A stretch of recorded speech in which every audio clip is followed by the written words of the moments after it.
Recording. Hello my dear students, welcome to the MS science academy. मैं हूं मीनू श्रीवास्तव और आज हम डिस्कस करेंगे genetic organisation of prokaryote and eukaryotes के एमसीक्यूज के बारे में। ठीक है, अब जो है जैसे मैं हमेशा बोलती हूँ कि करने से पहले अगर आप ये स्टार्ट करने से पहले अगर आप वीडियो लेक्चर देखेंगे तो आपको बहुत हेल्पफुल रहेगा। ठीक है, और kindly join my Telegram channel ताकि सभी का अपडेशन आपको मिल जाए। टेलीग्राम पे कुछ टेस्ट भी ओपन किए हुए हैं, कल एक टेस्ट अपलोड किया है, तो वो जो है एमसीक्यू टेस्ट पैटर्न है, तो आप लोग चाहें तो उसे ज्वाइन कर सकते हैं। ठीक है, चलिए उसका लिंक आपको डिस्क्रिप्शन बॉक्स में मिल जाएगा। चलिए विदाउट डिले हम स्टार्ट करते हैं। Question number 1, in the beads on a string model the beads is made up of.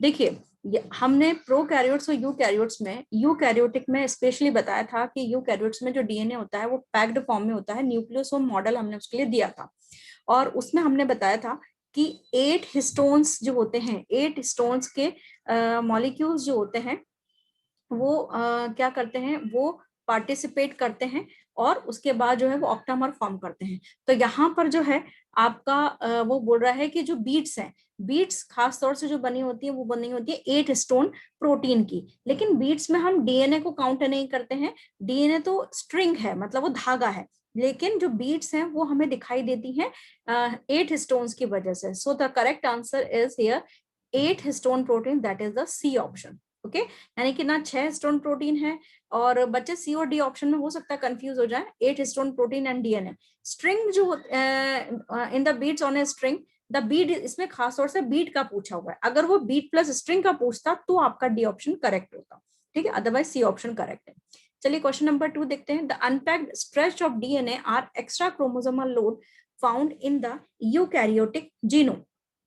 देखिए वो क्या कह रहा है कि जो अनपैक्ड स्ट्रेच है, unpacked stretch of a DNA are the extra chromosomal load found in the eukaryotic genome।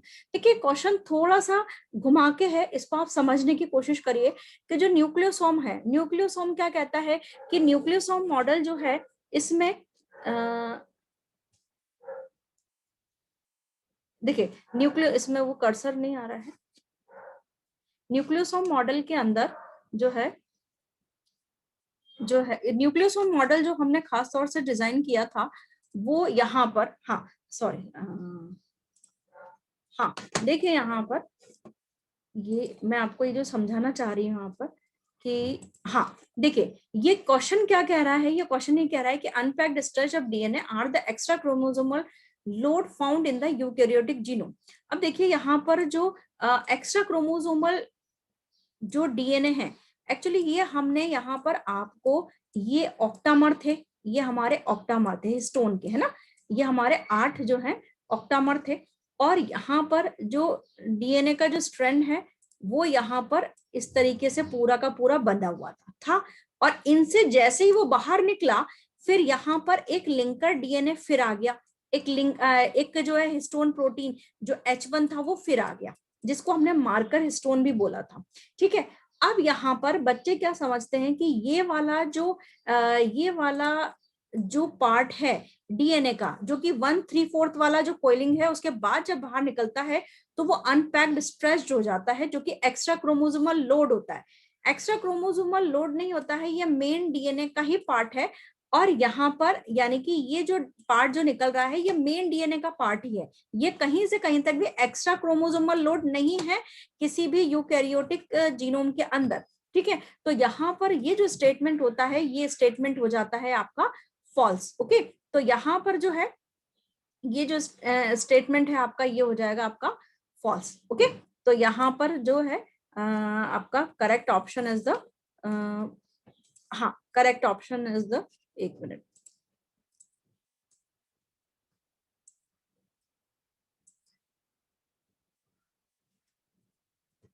इसमें करेक्ट ऑप्शन जो है आपका फॉल्स हो जाएगा। एक मिनट, ये हो नहीं रहा है बेटा, हाँ फॉल्स हो जाएगा। ठीक है, वो कर्सर में थोड़ी सी प्रॉब्लम आ गई थी, चलिए, है ना। तो यहाँ पर फॉल्स क्यों आया, ये चीज आपको समझ में आई कि यहाँ पर जो है फॉल्स इसलिए आया है क्योंकि अनपैक्ड जो फॉर्म है, यानी कि जो 1/3/4 कॉइलिंग के बाद जो डीएनए बाहर निकला है वो एक्स्ट्रा क्रोमोसोमल लोड नहीं है, मतलब कोई एक्स्ट्रा डीएनए नहीं है, वो मेन डीएनए का पार्ट ही चल रहा है जो कि H1 से एसोसिएटेड था। तो इसीलिए क्वेश्चन मैंने शामिल किया है, क्योंकि कई बार जो है रीजनिंग असर्शन वाले जो क्वेश्चंस होते हैं उसमें कहीं ना कहीं आप कंफ्यूज ना हो जाए। ठीक है, तो चलिए अब हम क्वेश्चन नंबर 3 स्टार्ट करते हैं। How many types of the histone molecules are found in, देखिए इन द नेचर, देखिए हिस्टोन प्रोटीन्स कितने, हिस्टोन मॉलिक्यूल्स कितने तरीके के फाउंड होते हैं। अलबत्ता तो सबसे पहले हिस्टोन मॉलिक्यूल्स होते ही क्यों हैं, हिस्टोन इसलिए होते हैं क्योंकि डीएनए जो होता है डीऑक्सीराइबोन्यूक्लिक एसिड, वो नेगेटिव यानी कि एक एसिडिक मॉलिक्यूल है, और एसिडिटी को न्यूट्रलाइज करने के लिए बेसिक मॉलिक्यूल चाहिए, इसीलिए वो होता है हमारे पास हिस्टोन। ठीक है, तो यहाँ पर जो हिस्टोन है वो हमें मालूम है वो 5 तरह के होते हैं, H1, H2A, H2B, H3, H4। ठीक है, ये पूरे 5 तरीके के हिस्टोन मॉलिक्यूल्स होते हैं जो कि नेचर में मिलते हैं। ठीक है, तो यहाँ पर जो है हमारा ये जो है हमारा आंसर जो होगा दैट इज 5C। ठीक है, यानी कि सी जो ऑप्शन है that is correct option. Now come to the fourth question, nucleosome is the made up of, nucleosome किस किस से मिलकर बना होता है, यहाँ पर ये पूछना चाह रहा है। ठीक है, न्यूक्लियोसोम किस किस से मिलकर बना होता है, यहाँ पर जो है न्यूक्लियोसोम के अंदर क्या क्या होता है, याद करिए न्यूक्लियोसोम मॉडल में हमने क्या क्या दिया था, डीएनए था हमारा, जो है अगर मैं इसको ड्रॉ करना चाहूं तो यहाँ पर देखिए न्यूक्लियोसोम के अंदर हमने ये पूरा, ये मैंने पूरा ऑक्टामर एक उसमें ड्रॉ किया है। ठीक है, उसके बाद जो है यहाँ पर ये जो स्ट्रिंग है जो कि इसकी 1 और 3/4 कॉइलिंग के बाद बाहर निकल गया था वो है, और यहाँ पर आपका एक H1 हिस्टोन प्रोटीन लगा हुआ है। ठीक है, तो ये पूरा मिला के हमने क्या बोला था कि ये पूरा मिला के आपका क्या हो जाएगा, पूरा का पूरा एक न्यूक्लियोसोम मॉडल होता है। ठीक है, तो हमारे पास इसके अंदर क्या क्या इंक्लूड रहा, DNA, histone core protein, histone core protein जो ऑक्टामर था, और उसके बाद जो लिंकर जो था H1 वो इंक्लूड है। तो यहाँ पर जो आंसर है दैट इज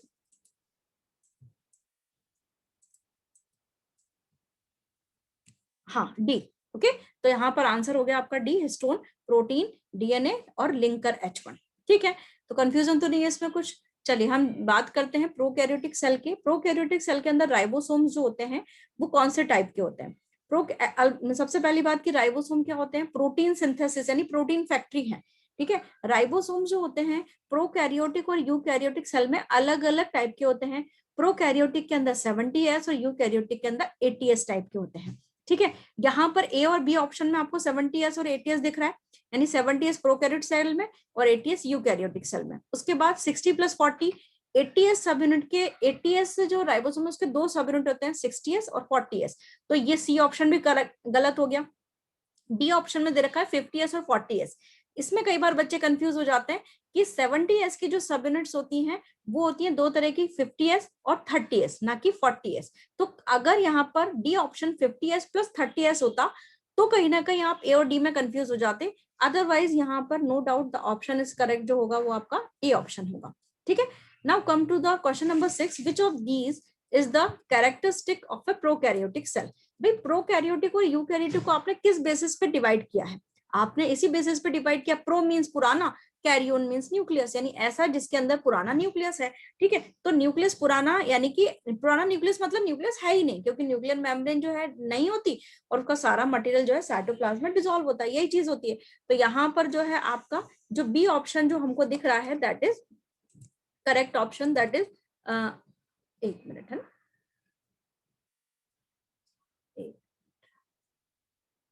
हाँ अब जब देखो यहाँ पर, sorry, which of this is उसको दोबारा मैं समझा देती हूँ। हाँ, which of these is a characteristic of prokaryotic cell.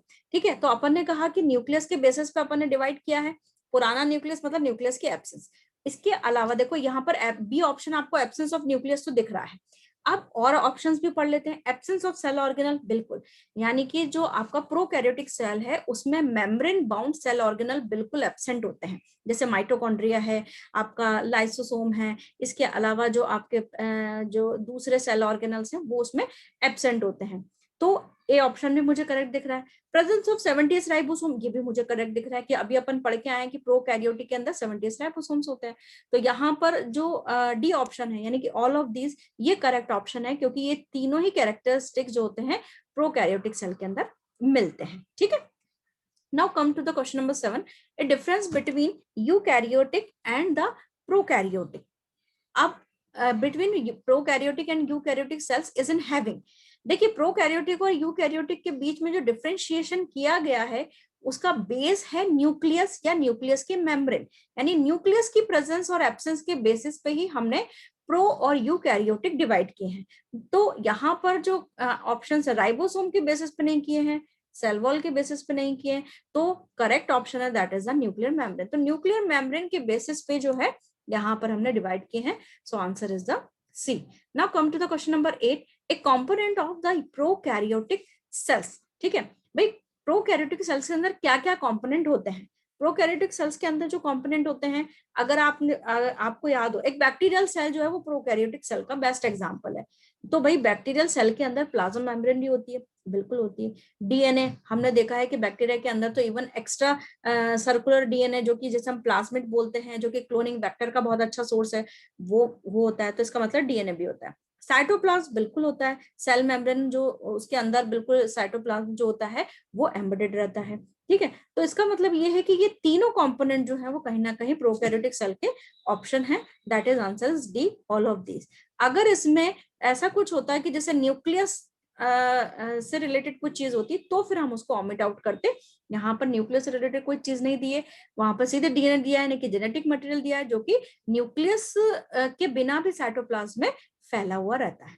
ठीक है, तो उससे कंफ्यूज नहीं हुआ। Now come to the question number 9, virus are the cellular organism. क्या ये चीज सही है या गलत है? देखिए वायरस जो है वो उसको हम सेलुलर कैटेगरी में नहीं डालते हैं। सेल के लिए बेसिक नीड क्या है? सेल मेम्ब्रेन हो, सेल ऑर्गेनल हो, साइटोप्लाज्म हो, थोड़ा बहुत न्यूक्लियस का मटेरियल इधर उधर बिखरा हो, एटलीस्ट ये तो हो, नाम को न्यूक्लियस ना हो लेकिन न्यूक्लियस का मटेरियल तो बिखरा हो। लेकिन यहाँ पर जो है वायरस, अभी चूंकि कोविड फेज है, आप सब जानते हैं कि वायरस जो है वो क्योंकि एक वायरस ओरिजिनेटेड जो ये डिजीज है, तो वायरस जो है, वायरस के अंदर कोई सेलुलर मटेरियल होता ही नहीं है, सिर्फ एक जेनेटिक मटेरियल होता है, और वो भी उसके अंदर कई बार कैप्सिड से सराउंडेड होता है, अदरवाइज नहीं होता है।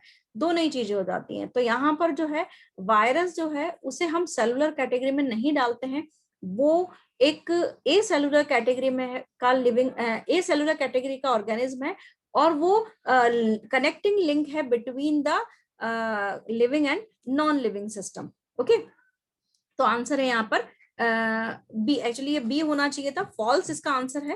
ठीक है, ये यहाँ पर ये सॉरी एक मिनट, यहाँ पर इसको बी ऑप्शन कर लीजिएगा, फॉल्स यहाँ पर ए लिखा हुआ है, दैट इज फॉल्स, फॉल्स होना चाहिए, आंसर फॉल्स है, करेक्ट है। तो इसको मैं यहाँ पे कर देती हूँ, यही मैं कर देती हूँ, है ना, यहाँ पर, हाँ,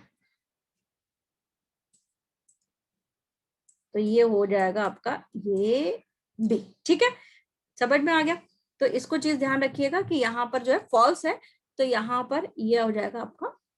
ठीक है, चलिए अब यहाँ पर हम बात कर लेते हैं कि जो आपका नेक्स्ट क्वेश्चन है, basic difference between prokaryotic cell and eukaryotic cell. Prokaryotic और यूकैरियोटिक सेल को किस बेसिस पे हमने डिवाइड किया है? दोबारा जो है कहीं ना कहीं देखिए, इस क्वेश्चन में कोई भी जो है ऑप्शन थोड़े से कंफ्यूजिंग हो सकते हैं। Prokaryotic cells have a clear nucleus, नहीं ये चीज नहीं है। जो eukaryotic cell have a distinct nucleus, बिल्कुल एक अलग न्यूक्लियस होता है। साइटोप्लाज्म इज एब्सेंट, नहीं साइटोप्लाज्म प्रेजेंट होता है। Presence of mitochondria in prokaryotes, तो देखिए वही हम ये कह रहे हैं कि जो प्रोकैरियोटिक और यूकैरियोटिक है वो बेसिक को डिफरेंस है न्यूक्लियस के ऊपर। तो यहाँ पर जो ए ऑप्शन है वो करेक्ट नहीं है, क्योंकि अगर वो बोल रहे हैं कि क्लियर न्यूक्लियस प्रोकैरियोट में, तो वो नहीं है। तो यहाँ पर जो बी ऑप्शन है that is correct option, that is the eukaryotic cell have a distinct nucleus. I hope आपको लेक्चर समझ में आया होगा। कोई भी डाउट है कमेंट सेक्शन में पूछिए, अदरवाइज आप चाहें तो आप लोग जो टेलीग्राम चैनल है उसमें टेस्ट सीरीज जो चल रही है उसको ज्वाइन कर सकते हैं। ठीक है, चलिए मिलते हैं नेक्स्ट वीडियो तक, till then bye bye, thank you.